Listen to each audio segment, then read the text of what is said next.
depuis pas mal d'années maintenant, n'en est hélas qu'à son début.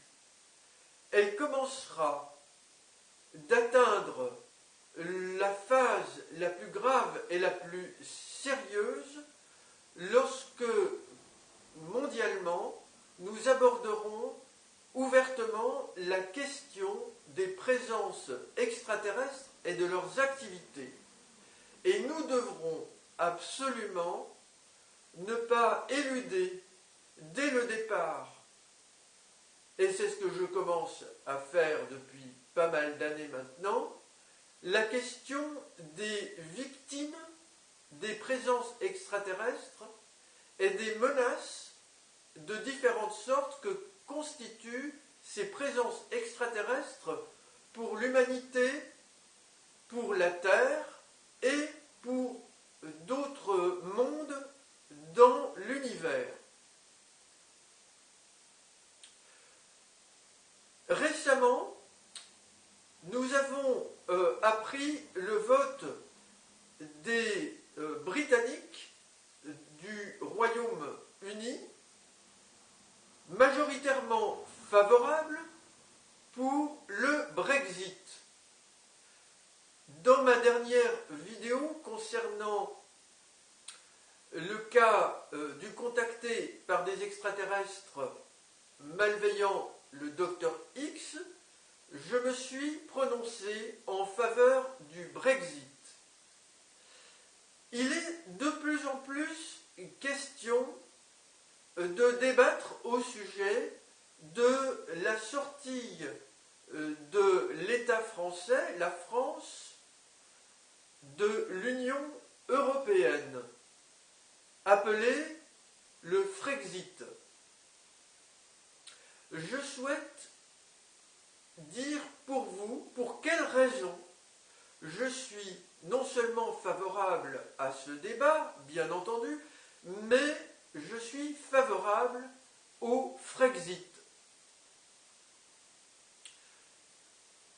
Grâce au Brexit, l'Union européenne se sépare d'un membre très important qui est une monarchie constitutionnelle, même si la monarchie anglicane a relativement peu de pouvoir de par la constitution du Royaume-Uni, la reine d'Angleterre est le chef du Royaume-Uni et elle est le chef aussi de l'Église anglicane. Elle est également le chef du Commonwealth, qui comporte notamment l'Australie et l'Inde. La famille royale, vous le savez, et personnellement cela ne me réjouit pas, connaît actuellement, depuis quelques années, dirais-je, un enthousiasme assez fort, une popularité assez forte. Je voudrais rappeler que les Français et d'autres pays d'Europe ont renoncé assez récemment dans leur histoire à la monarchie. Je voudrais dire ici que la monarchie est un principe qui, selon moi, est contraire aux droits de l'homme dans ce qu'il y a de bon qui est écrit dans ces déclarations. Car, je me suis déjà exprimé sur le sujet, les droits de l'homme sont perfectibles, augmentables, rectifiables. Mais au début de la déclaration des droits de l'homme, reconnue à l'ONU, et que l'Union européenne s'efforce de respecter,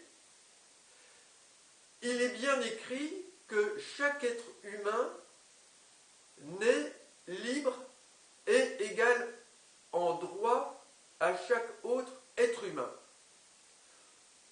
Or, en quoi consiste le principe de gouvernance monarchique, de direction monarchique d'un État? Cela consiste, pour un peuple qui aime sa reine ou qui aime son roi, à reconnaître que la famille de celui-ci constitue une lignée génétique. Je souligne génétique, qui est en droit d'engendrer les futurs responsables des États, et ce, en excluant toute autre possibilité, tant que cette lignée génétique ne disparaît pas, ce qui peut advenir, qui exclut toute autre possibilité au sein du peuple, qui est le peuple des sujets de cette monarchie. Donc, le peuple français, en 1789, dans des conditions que souvent je condamne, parce que cela s'est fait avec une haine épouvantable, de part et d'autre aussi d'ailleurs, mais particulièrement du côté des révolutionnaires, le peuple français a tout de même eu cette sagesse remarquable de renoncer à ce qui est une imposture, cette monarchie, pour gouverner les peuples. Et il a eu la sagesse d'entendre qu'il y a une égalité de principe, de droit, dès la naissance pour les êtres humains, et je dirais, ce n'est pas encore le cas dans nos lois, dès la conception, car un être humain existe dès la conception. Alors, l'Europe actuelle accepte que des enfants de monarques ne soient pas considérés à égalité avec des enfants d'ouvriers, des enfants d'agriculteurs, des enfants de médecins, des enfants de personnes sans activité, au chômage, des enfants de musiciens, des enfants de présidents de la République, des enfants de députés, des enfants de pompiers, des enfants de footballeurs, des enfants d'agriculteurs. Enfin bref, vous m'avez compris, il y en a qui sont mieux lotis que l'autre, toujours pour l'Europe, pour recevoir une cassette annuelle aux frais du peuple, avec tous les beaux vêtements qu'on imagine, le personnel pour faire le ménage, pour entretenir tout cela, pour manger avec abondance, pour se déplacer dans le confort et dans la sécurité, ce que je comprends personnellement, je veux bien, pour entretenir des patrimoines qui sont extrêmement coûteux, pour faire des fêtes, etc., etc., etc. C'est cela, l'Europe, que vous aimez tant. Est-ce que vous allez enfin voir ces réalités-là et à quel point vous, Européens, qui ne acceptez pas ces choses-là, par votre passivité, votre affection désolante, dirais-je, affligeante pour ces monarques, vous vous faites avoir, pas seulement à l'endroit de votre porte-monnaie, qui, sur certaines faces des pièces, comporte des effigies royalistes ou royales, mais plus profondément, vous vous faites avoir à l'endroit de vos, je dirais franchement, vos parties génitales qui ne reconnaissent pas au sein de l'humanité l'idée qu'il y a des lignées génétiques qui sont par naissance supérieures aux autres et qui ont ad vitam aeternam autorité pour les gouverner.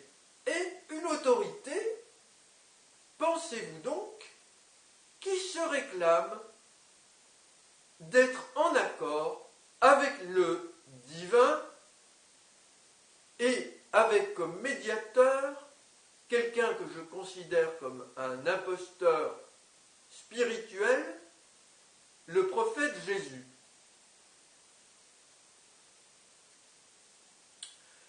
Donc, l'Europe ne respecte pas certains enfants, les enfants de monarques, et elle se moque éperdument des enfants de ceux qui ne sont pas de la noblesse, de l'aristocratie. Cette Europe-là est une Europe d'hypocrites. C'est un consensus mauvais, démoniaque, dirais-je, et cela fonctionne depuis le départ. Il est temps d'aborder les relations humaines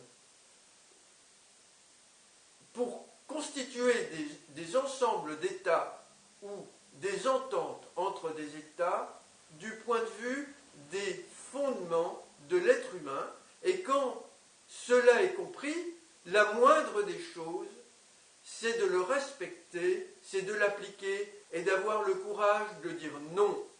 Alors, comme il y a encore des monarchies en Europe, les Pays-Bas, le Danemark,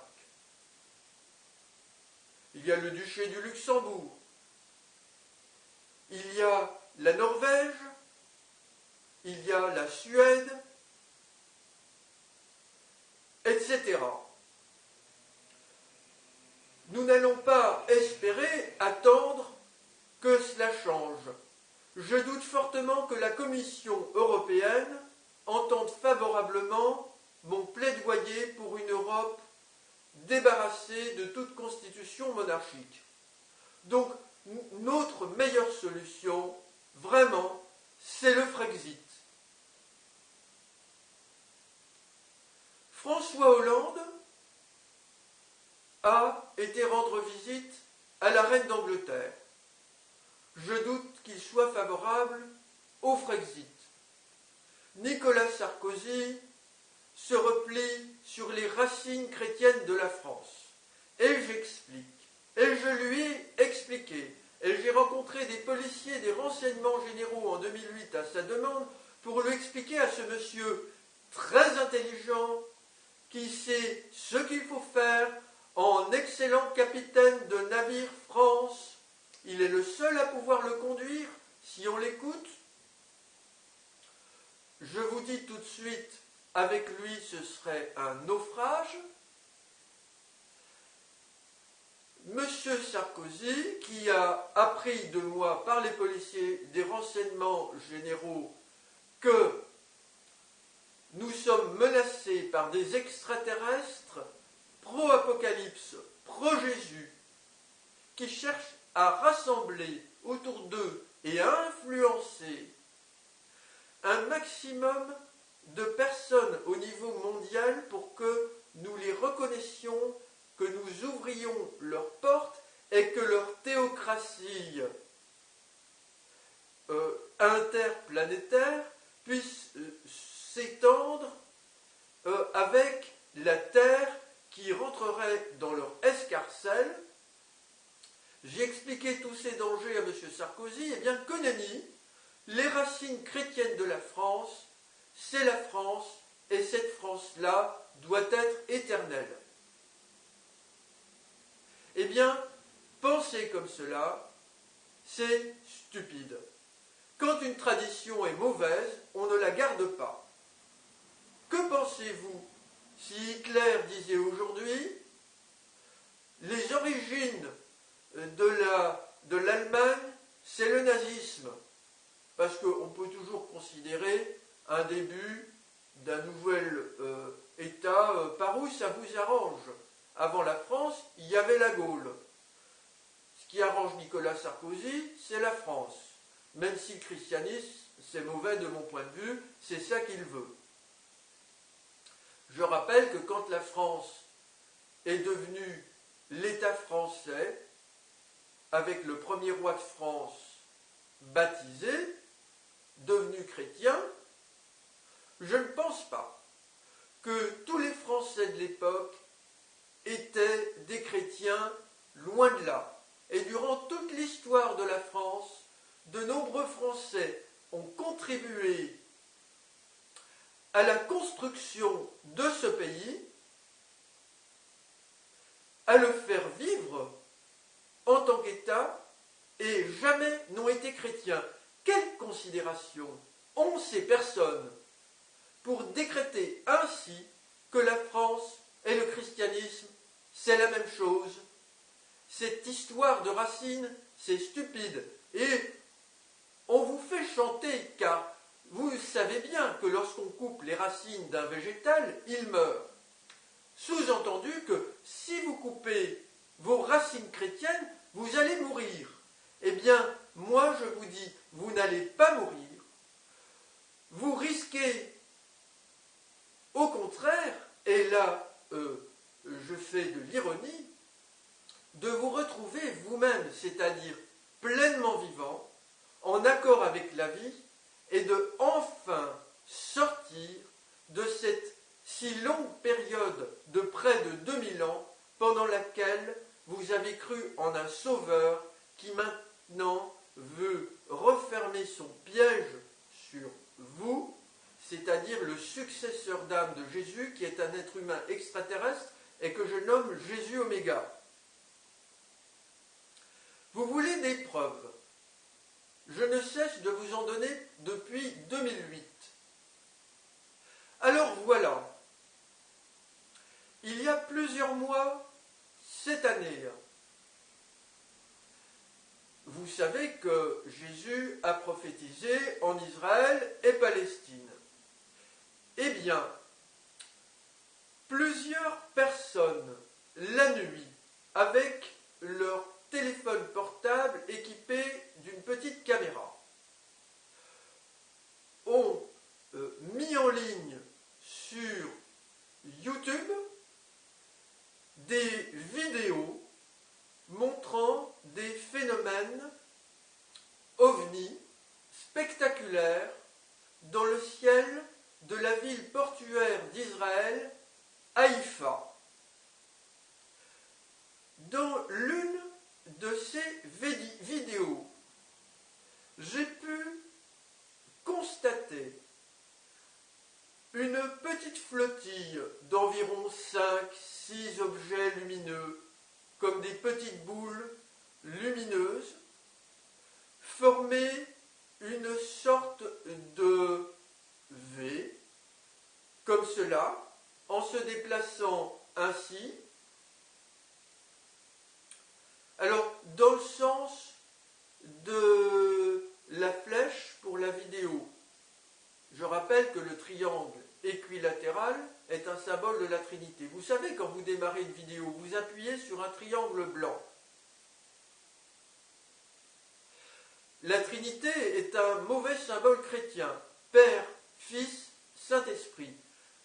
J'ai appris personnellement que la source de la vie, Dieu, la vraie déesse, devrais-je dire, unique, qui est la mère de l'univers, elle n'est pas le Père, comme le prétendent les chrétiens. générer, engendrer, c'est porter en soi. Porter en soi, c'est être mère d'abord, pas père.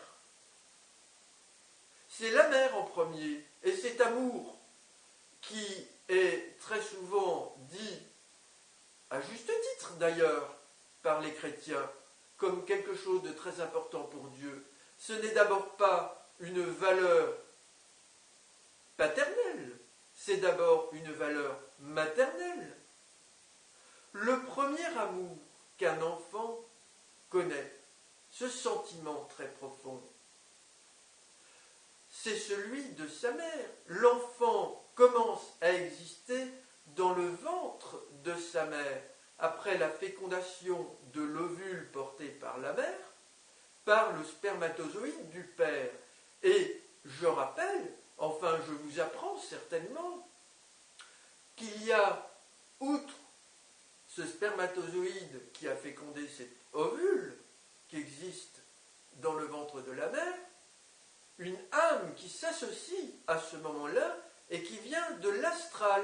L'astral, c'est là où migre l'âme des défunts, et c'est là d'où vient l'âme de ceux qui s'incarnent, si l'on peut dire. Alors, un être humain existe dès la conception, et il est constitué de cet ovule fécondé par ce spermatozoïde auquel s'est associée cette âme. Sans âme, il n'y a pas d'être humain possible. Et c'est la même chose pour les autres animaux.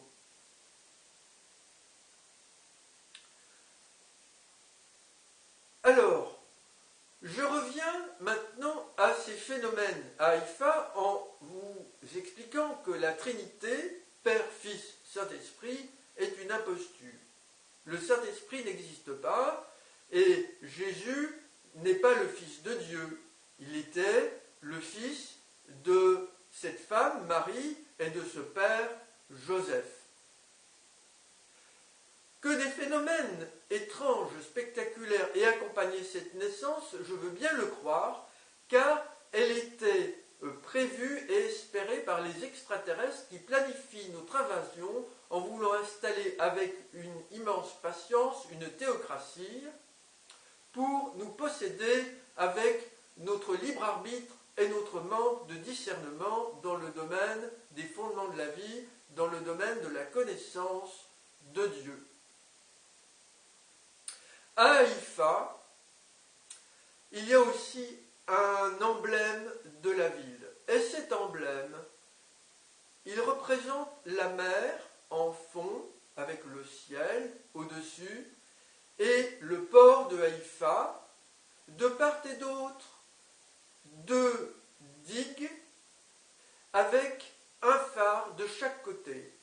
Et puis, au milieu, à l'intérieur du port, un vieux navire à voile avec une sorte de triangle bleu qui donne l'impression d'aller vers l'horizon, si j'ai bonne mémoire. Ce triangle, je pense qu'il a inspiré les êtres extraterrestres auteurs de ces manifestations spectaculaires cette année à Haïfa. Et ce triangle, dans l'esprit de ces êtres extraterrestres qui ont volé notamment en formation triangulaire comme ceci, il veut dire plusieurs choses. Nous aimerions rentrer dans votre port, autrement dit, nous vous sollicitons pour que vous vous intéressiez à nous et que vous acceptiez de nous accueillir. Et nous sommes des êtres extraterrestres qui sommes dirigés par la réincarnation de Jésus, autrement dit, le Fils de Dieu, ou j'aimerais l'appeler, non sans ironie, le second Fils de Dieu, ce faux Dieu. Vous pourrez constater ces vidéos sur YouTube vous-même en recherchant avec les mots-clés UFO, Haïfa, H-A-I-F-A. A, et regardez ce que je viens de vous expliquer sur la page de Wikipédia concernant AIFA. Alors, la Commission européenne est informée au sujet des activités extraterrestres et elle profite des fonds amassés par les impôts levés auprès des Européens pour développer une industrie de l'aérospatiale et se placer en concurrence, si possible à égalité, ou même dépasser les États-Unis d'Amérique, la Russie, la Chine, etc. Un jour viendra, ou comme je l'ai déjà dit dans une autre vidéo, où de toute façon ces révélations vont avoir lieu et cette activité aérospatiale européenne est hélas favorable par une sorte de jeu d'identification à des rencontres avec ces extraterrestres pro-Jésus particulièrement dangereux. Pendant ce temps, il y a des personnes dans les rues à Lille que je vois, toujours les mêmes depuis plusieurs années, de nombreuses années, qui demandent l'aumône, qui vivent à même le sol, qui demandent l'aumône qu'il fasse froid, venté, qu'il neige, qu'il pleuve, qu'il gèle, qu'il fasse extrêmement chaud aussi l'été, qui ne peuvent pas se laver convenablement et qui, je dois le dire, ont une patience qui suscite en moi l'admiration. Et c'est vous, citoyens européens, qui travaillez, qui acceptez que cette Union européenne finance ces projets-là, qui participent d'ailleurs à votre distraction quotidienne, tant importante. C'est tellement plus important de regarder une série télévisée comique juste avant le journal de 19h, par exemple, plutôt que de couper un morceau du pain qu'on a acheté, ou peut-être donner un peu du pain que l'on s'apprête à jeter, aux personnes pauvres qui sont sur la place, pas très loin de chez vous, et qui continuent de mendier. Cette Europe-là, c'est une Europe autodestructrice, c'est une Europe d'hypocrites, c'est une Europe de lâches, c'est une Europe de gens qui ont un mauvais esprit. Vous pouvez, si vous vous ouvrez au fondement de vous-même, à la fois renoncer à cette Europe et accueillir en vous, je dirais, toute la vie, pas une partie de la vie, celle que vous préférez, celle qui vous convient, toute la vie. Toute la vie ne vous demande pas de vous sacrifier en général. C'est une chose très triste qui fait partie des potentialités de la vie, mais c'est vraiment le dernier recours que chacun est libre d'utiliser, et pas n'importe comment, pas avec haine, bien entendu. Mais est-ce que donner de temps en temps un peu de son pain, quelques pâtes à des gens qui sont dans le besoin, dans la rue, c'est quelque chose qui vous semble impossible? Offrir une couverture plutôt que s'offrir des choses, par exemple des jouets qui coûtent très cher à Noël pour les enfants. Donc, vous voyez, vous êtes dans une sorte d'illusion matérielle, et personnellement, je pense que cette illusion matérielle, je devrais dire matérialiste, elle est entretenue par l'Union européenne. Je voudrais citer un autre exemple. L'Union européenne finance un grand nombre de projets de recherche, dits de recherche fondamentale. Par exemple, le LHC à Genève, le Large Hadron Collider. C'est formidable, on a enfin découvert l'existence du boson de Higgs prévu par les théoriciens. En attendant, il y a des agriculteurs, je vais penser à eux maintenant, qui se suicident. Parce que, sur le plan économique, ils ne peuvent plus tenir. Et on envisage, volontiers en Europe, des constructions de fermes de 1000 vaches. Et je suis très désolé, j'espère que ce n'est pas le cas, mais c'est le libre choix, il est très possible que d'autres agriculteurs se suicident.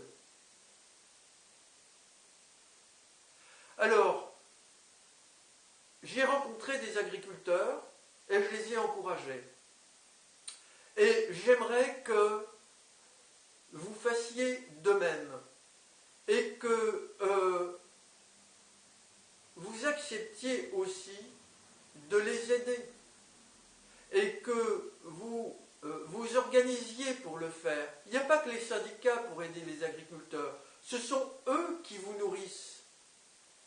Mais que vous soyez ferme aussi sur les bonnes pratiques et que ceux-ci respectent l'environnement et passent à l'agriculture biologique. Plus il y en aura, plus les prix vont baisser. Et il faut les aider encore plus. Ils doivent faire partie des catégories de la population qui bénéficient le plus, selon moi, de la solidarité financière au niveau européen et au niveau étatique.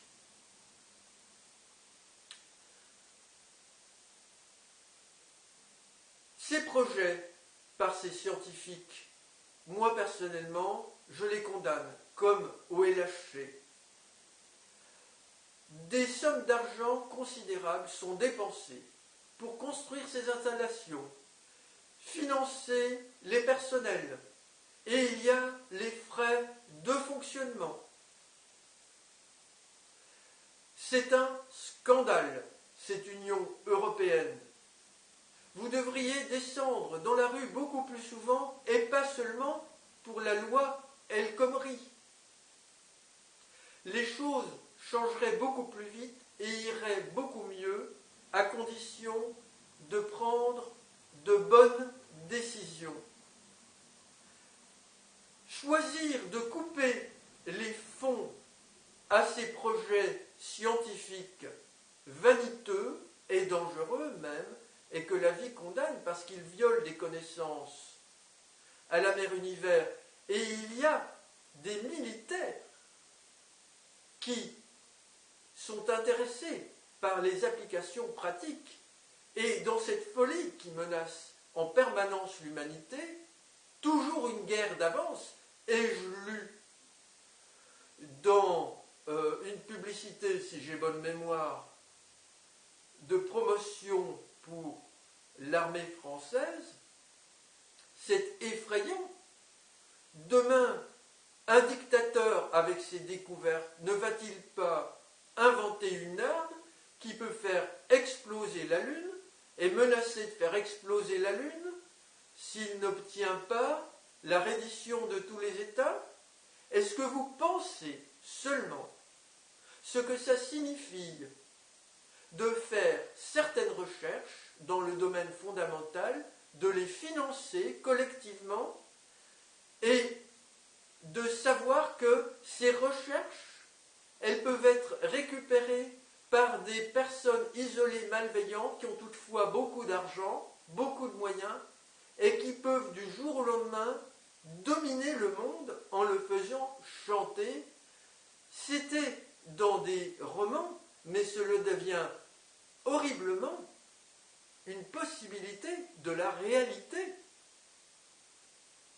Alors, il est temps de couper les fonds à tout ce qui est projet mauvais dans le domaine scientifique et technologique et de recentrer sur les aspects vitaux de nos sociétés, de nous poser, de réfléchir.